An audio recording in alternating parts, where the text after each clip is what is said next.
Hello and welcome back to my channel. In today's video, I will show you how to open a business bank account in Benin. So you will likely go to google.com and here we likely search for top banks in Benin. Okay, business bank. So here we can see the list. So the first bank is our Central Bank of Western African States. Then we have our Financial Bank Benin. Then we have the Bank of Africa Benin. So in this video, I'm going to show you how to open a business bank account in your uh, Central Bank of West African States. So let's go to the website. Okay. So when you will just go to the website. So here we have member state. So for first state is your Benin. Okay.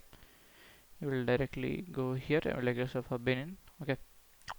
So here there branches. So you have to go to their branch. Okay. So this will look obviously something like this. So here you have to go to their branch, and from their branch you have to fill the form.